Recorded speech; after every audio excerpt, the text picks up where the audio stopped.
So hi, I'm Rosanna Ginha from IT2103. So welcome to my channel. So in this vlog, we have to summarize the chapter 9, which is entitled Transport Layer. So I'll briefly explain to you what chapter 9 is all about. So from the transport layer. The transport layer provides transport-related services by first, dividing the data received from an application into segments, then adding a header to identify and manage each segment, then using the header information to reassemble the segments back into application data. Then the last one is the passing the assembled data to correct the application. So the UDP and TCP are common transport layer protocols.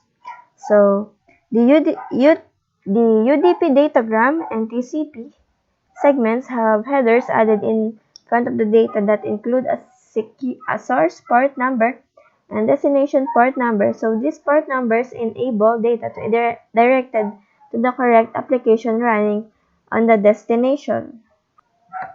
So running on the destination computer. So the next one is the TCP does not pass any data to the network until it knows that the destination is ready to receive it. TCP then manages the flow of the data and resends any data segments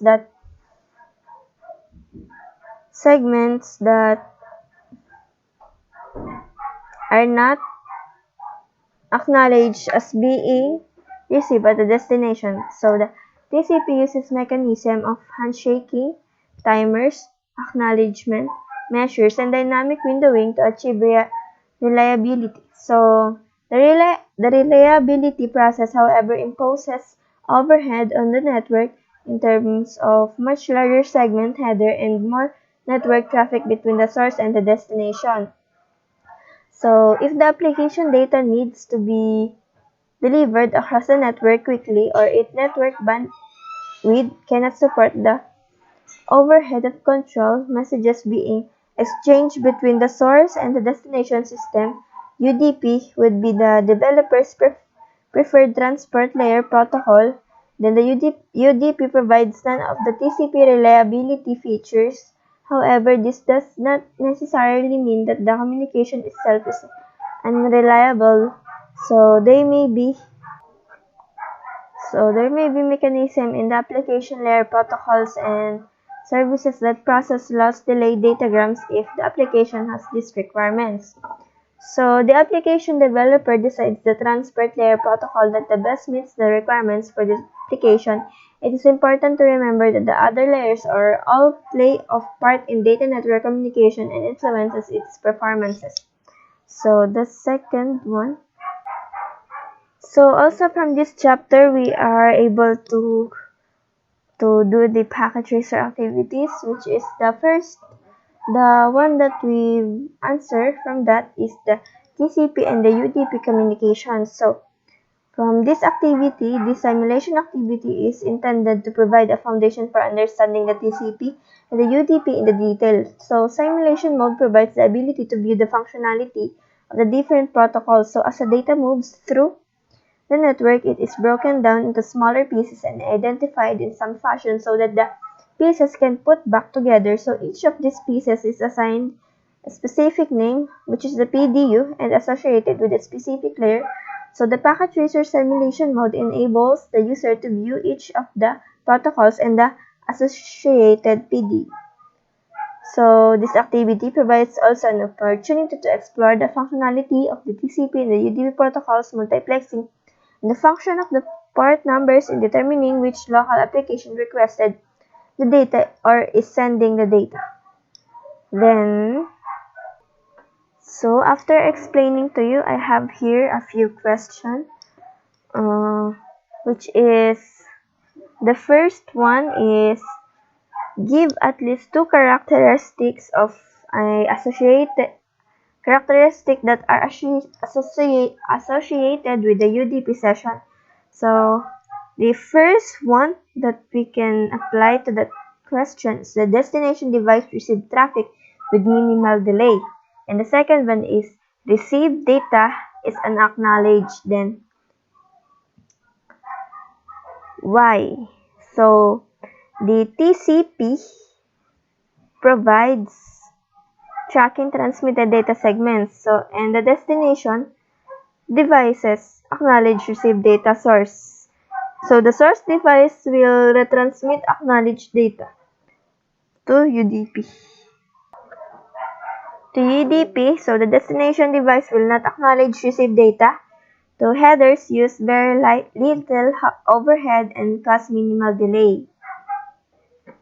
So I have here a next second question, which is from a scenario that a host device needs to send a large video file across the network while providing data communication to other users. So which feature will allow different communication streams to occur at the same time without having a single data stream using all available bandwidth?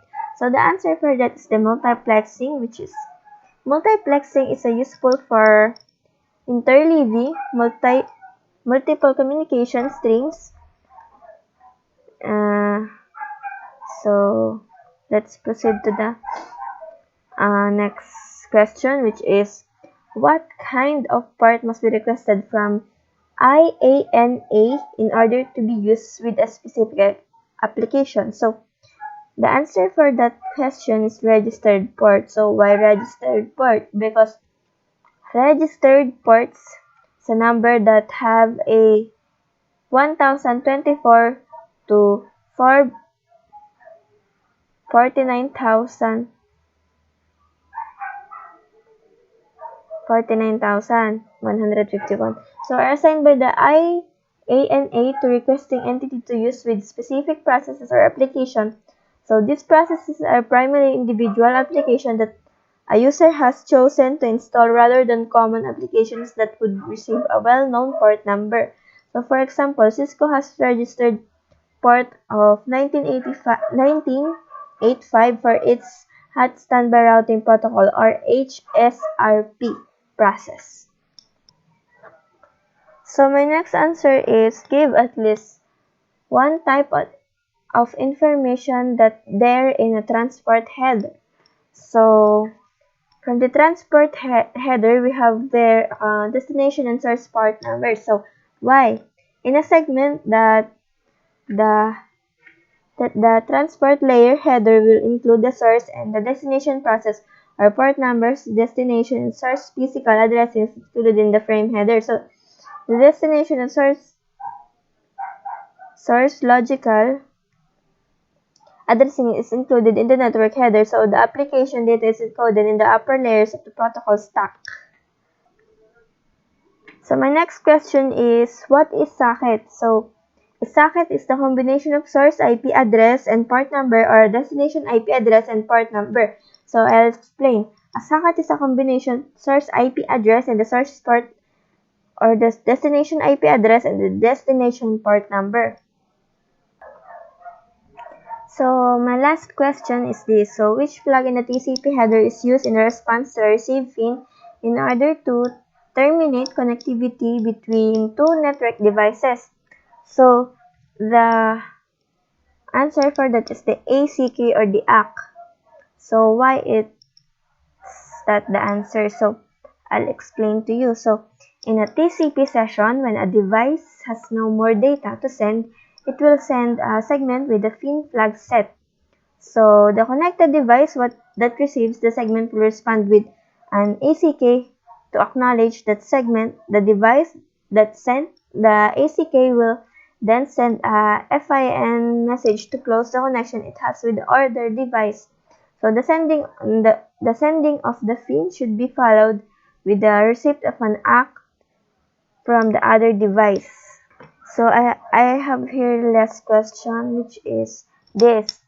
So which two flags in the TCP header are used in a TCP three-way handshake to establish connectivity between two network devices? So the two is the ACK and the CYN. So why? So TCP uses the SYN and the ACK flags in order to establish connectivity between two network devices. So I think that's all for this chapter. So thank you for watching.